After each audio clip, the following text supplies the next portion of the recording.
Jonas capítulo 4, a partir do versículo 5, diz assim: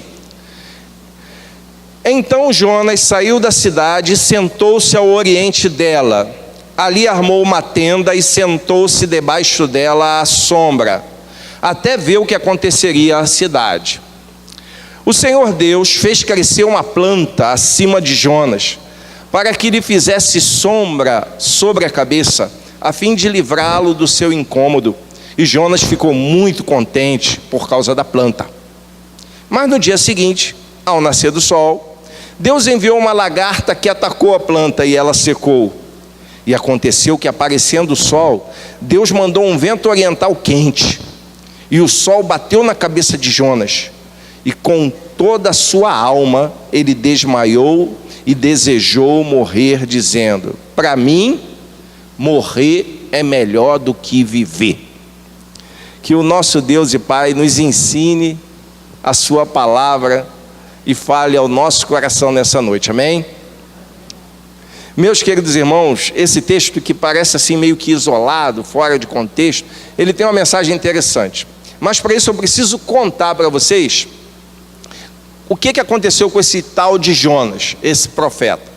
Jonas foi enviado a pregar e a alertar a população de uma cidade chamada Nínive. Era uma cidade assíria. Nínive era uma grande cidade, uma das maiores da época, do Império Assírio. E Nínive estava condenada à destruição. Nínive estava condenada à destruição.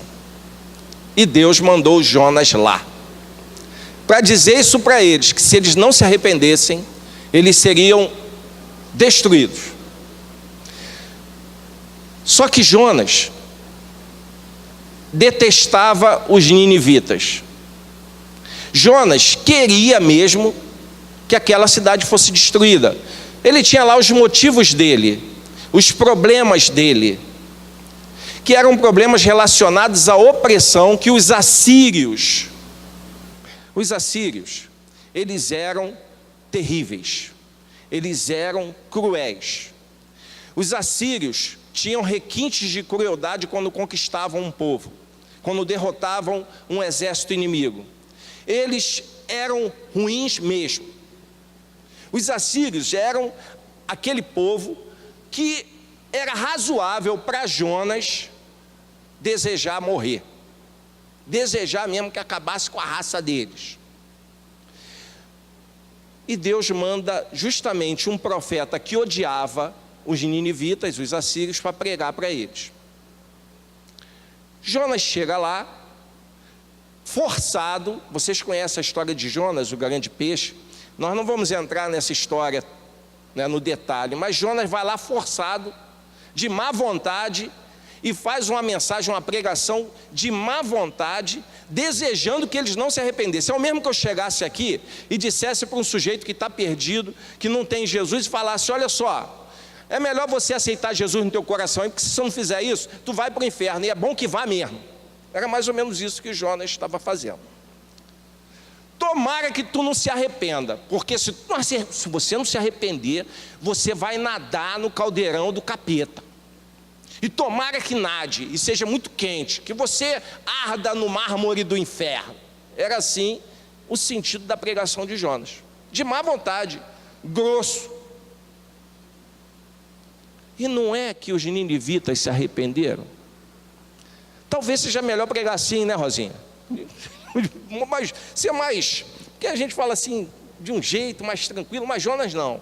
Jonas pregou de má vontade, pregou aquela mensagem assim direta, e eles se arrependeram. E Jonas ficou muito triste com isso. Ele chega a dizer para Deus assim: não falei? Por que eu vim aqui pregar para eles? Aí se arrependeram. Foi isso que Jonas falou para Deus. Aí, na esperança de que Deus mudasse de ideia e destruísse a cidade, Jonas ficou no lugar mais alto, fez uma cabaninha e ficou de longe espiando de camarote para ver o que vai acontecer. Nesse intervalo, nasce uma plantinha que dá um refrigério para Jonas. E ele fica feliz da vida com aquela sombra. Você já sentou assim numa sombra de uma árvore, gostoso? Com a aguinha gelada do lado, você ali, descansando, aquele ventinho gostoso batendo em você. Foi assim, foi prazeroso para ele aquela planta. No dia seguinte, a planta morre. E vem o sol na cabeça de Jonas. E incomodou muito Jonas. Ele falou, ele deve ter pensado assim: nem a plantinha eu tenho direito. Olha o que Deus fez comigo. Jonas ficou desiludido. Ele ficou tão irritado, mas tão irritado, que teve vontade de morrer. Ele diz, melhor morrer do que viver. E Deus fala para ele, é razoável isso, Jonas? Meus irmãos, baseado nessa história, onde Jonas age dessa forma, onde ele tem uma expectativa para com Deus dessa, baseado no fato de que Deus chega para Jonas e fala assim: Jonas, esse pessoal não sabe discernir lá a mão direita da esquerda. Você acha razoável matar essa gente? Você acha razoável eu, que sou o Deus de amor, querer que as pessoas sejam destruídas, Jonas? Você acha razoável eu ter prazer no sofrimento humano, Jonas? Essa foi a resposta de Deus. Mas Jonas não entendeu assim. Jonas ficou desiludido. Meus irmãos, seguindo a nossa série de mensagens com o tema certezas, a certeza de hoje é a desilusão. Uma coisa certa na vida de cada um de nós é a desilusão. Jonas ficou desiludido. Você já ficou desiludido. Meus irmãos, a desilusão é a perda da ilusão. Nesse aspecto, do sentido da palavra, é até bom. Mas, na maioria das vezes, a desilusão traz frustração. A desilusão traz descontentamento, a desilusão traz descrença, a desilusão traz decepção. A desilusão, meus irmãos, causa amargura, desapontamento. A desilusão traz para a alma da gente um gosto ruim, um sentimento ruim. É assim que a desilusão faz conosco. Ela sempre vem acompanhada do sofrimento, ou pode ser consequência do sofrimento. A desilusão é algo que abate cada ser humano. Ou você nunca ficou desiludido? Certamente que sim. E existem várias modalidades de desilusão. A desilusão pode ser amorosa. A desilusão pode ser de uma amizade não correspondida ou traída. A desilusão pode ser na expectativa profissional. A desilusão pode ser na expectativa quanto a um governante que você elegeu para ser o seu líder. A desilusão tem muitas faces, mas eu consegui, pelo menos para mim, pessoalmente, resumir em 3 tipos de desilusão. Porque para mim, todas as desilusões da vida se resumem em 3 modalidades. A primeira modalidade é a desilusão que você tem consigo mesmo. Essa é a primeira modalidade. É a autodesilusão. É a desilusão que eu tenho a partir de mim. Quando a pessoa fica frustrada consigo. Quando no desenrolar da vida a pessoa não chega aonde desejava. A pessoa não alcança seus objetivos. Não conquista aquilo que planejava. Não realiza os seus sonhos. Desilusão consigo mesmo. Ela olha para a própria vida e vê que falhou em algum momento, e por conta disso ela fica desiludida com a sua própria existência.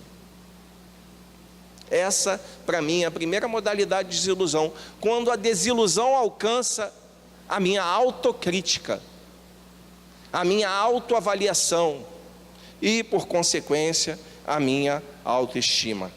A pessoa olha para si mesma e não gosta do que vê. A pessoa olha para os resultados da sua existência e não gosta do que tem. A pessoa olha para os seus bens e fica desiludida. A pessoa sonhava em ser astronauta, mas não consegue ser astronauta. São poucos astronautas. A pessoa sonhava em pilotar um caça, mas pilota um fogão. A pessoa sonhava em ser jogador de futebol, mas é um pereba, né, Vanderlei? A pessoa sonhava alcançar certas coisas, mas não alcançou. Desilusão. Olha para si mesmo e não gosta do que vê. Só que tem uma coisa. Eu aprendi uma coisa. Eu aprendi com o profeta Isaías. A cada dia que você acordar, toda vez que você abrir o olho da sua noite de sono, você deve lembrar do profeta Isaías. No capítulo 60, no versículo 1 e no versículo 2. Levanta-te e resplandece, porque já chegou a sua luz. E a glória do Senhor vem nascendo sobre ti, porque eis que as trevas cobrem a terra, e a escuridão cobre os povos, mas sobre ti o Senhor virá surgindo, e a sua glória se verá sobre ti.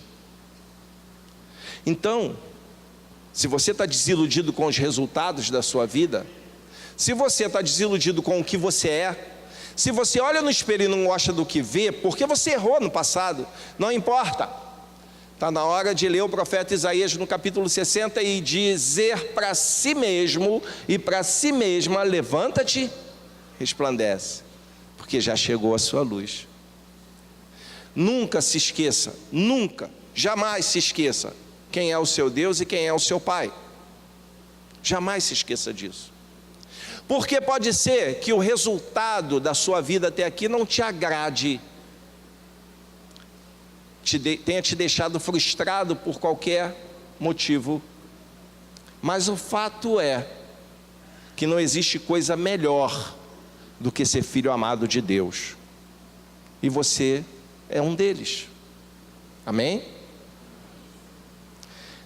A segunda modalidade de desilusão é a desilusão com as outras pessoas. Eu posso ficar desiludido comigo mesmo. Confesso a vocês que já fiquei desiludido comigo mesmo. Mas eu encontrei o profeta Isaías, como eu falei aqui. Mas a gente se desilude com outras pessoas. Talvez você esteja desiludido até com quem está sentado aí do seu lado hoje. Talvez você esteja desiludido com quem divide a cama com você. Talvez você esteja desiludida com alguém que já dividiu a cama com você. Não sei, mas é fato que a gente desilude com outras pessoas também. Geralmente, meus irmãos, nós esperamos mais das pessoas do que elas são capazes de dar. Geralmente nós esperamos mais dos outros do que as pessoas estão dispostas a nos oferecer. E a gente se desilude. Quantas vezes a gente se decepciona com pessoas que aparentavam algo que não eram, fingiam ser algo que de fato não eram, e trazem desilusão ao nosso coração. Eu confesso a vocês que o fato de ser pastor certamente já desiludiu alguém. Certamente o fato de ser pastor tenha me colocado na posição daquele que tenha trazido alguma desilusão ou decepção ou desapontamento para alguém. Me perdoem, é porque eu sou gente, humano, falho, pecador. Me perdoem, mas eu desiludo também. Quanto mais experiente eu vou ficando, e quando eu falo isso, os meus cabelos brancos mostram que eu estou ficando experiente, né? E quanto mais isso vai acontecendo, menos eu vou me desiludindo. Sabem por quê? Porque eu começo a ver que as pessoas são assim mesmo, que as pessoas falham mesmo. Então eu não preciso ficar alimentando ilusões na minha mente, no meu coração. Não se iludam comigo e não se iludam com ninguém. Confiem nas pessoas, mas confiem sabendo que elas podem falhar. Porque as pessoas decepcionam, as pessoas traem, as pessoas abandonam, as pessoas engrossam. As pessoas são pessoas caídas por conta da sua condição ou sua natureza falha. A vida, meus irmãos, vai vacinando a gente. A gente vai e começa a ficar mais cascudo. E é bom que isso aconteça. É bom que você saiba disso. E é bom que você administre isso. Se alguém falhou contigo, compreenda. Porque as pessoas realmente falham. E como? Então eu tenho uma desilusão comigo mesmo. Tenho a desilusão com você, William. E você tem comigo. Mas tem a desilusão que é a pior de todas, que é a de Jonas. A desilusão de Jonas é a pior, porque é a desilusão com Deus. É o pior tipo de desilusão. É quando a gente fica desapontado com Deus. E tem muita gente assim. Ela tem consequências terríveis, e a pior das consequências da desilusão com Deus é a perda da fé. As pessoas perdem a fé quando se desiludem com Deus. Jonas perdeu tanto a fé, ele ficou tão desapontado com Deus que ele pediu para morrer. Olha a condição desse profeta. E aí você começa a se perguntar: como pode um filho de Deus sofrer o que eu estou sofrendo?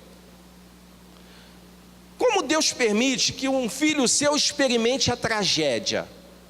Como isso pode acontecer? Outro dia, mataram um monte de gente que estava reunida numa igreja. Essa semana foi numa mesquita. Mas outro dia foi numa igreja cristã. Pessoas que receberam Jesus como Salvador. Como pode isso acontecer com filhos de Deus? Como pode acontecer com pessoas que receberam o Senhor Jesus e de repente são alvos de violência? A gente não pode esquecer, meus irmãos, que o sofrimento humano é fruto das escolhas humanas. A maior parte das pessoas faz ou fazem escolhas sem consultar a Deus. Já viu? Como a maior parte de nós fazemos escolhas sem perguntar a Deus antes. Você vai abrir um negócio, você não pergunta se Deus pode te orientar nisso. Você vai escolher o marido, você não pergunta se Deus vai te orientar nisso. Você pretende mudar de lugar para morar em outro, você não pergunta para Deus se vai te orientar nisso. Aí acontece uma coisa ruim, você chega para Deus: como é que Deus deixou isso acontecer comigo? Eu excluo Deus o tempo todo da minha vida, e quando a coisa fica ruim, eu questiono Deus porque Ele não deu a solução, ou Ele permitiu aquilo. Pior ainda é em não entender que a humanidade fez escolhas de abandonar Deus, e a humanidade colhe o fruto disso. O sofrimento humano, meus irmãos, é fruto das nossas escolhas enquanto humanidade. Tem guerra porque o ser humano gosta de matar os outros e conquistar os outros. Mas você fala: eu não vou para a guerra, eu não fiz guerra. Mas você é ser humano, você faz parte da humanidade, e o que acontece com a humanidade nós colhemos também. É aquela história de que o sol nasce para justo e para injusto. O sol queima a moleira do justo, e queima a moleira do injusto. O mundo jaz no maligno e respinga de vez em quando em nós as consequências da escolha da humanidade, ainda que eu diretamente não tenha escolhido. O nome disso é livre-arbítrio. O nosso livre-arbítrio enquanto seres humanos nos faz colher frutos da humanidade. Que coisa terrível. De vez em quando Deus nos livra, é verdade. De vez em quando Ele nos protege quando a gente clama. Aliás, sempre está nos protegendo. Mas quando você for atingido pelo sofrimento, não fique pensando que Deus te abandonou. Deus, meus irmãos, nunca abandona seus filhos, ainda que eles estejam sofrendo. Ainda que eu passe pelo vale da sombra da morte, eu não temo mal algum, porque o Senhor está comigo, mas eu passo pelo vale da sombra da morte. Mas você pode ainda perguntar, e pode, no auge da sua desilusão com Deus, você pode perguntar: onde é que estava Deus enquanto eu estava sofrendo solitário? Onde é que estava Deus enquanto eu curtia a minha dor terrível sozinho? Onde estava Deus quando eu fui traído e abandonado? Onde estava Deus quando a mãe chora um filho morto pela violência dos outros? Onde estava Deus quando aquela criança foi vítima de abuso, estupro e violência e morreu na mão de um tarado, de um bandido, de um doente?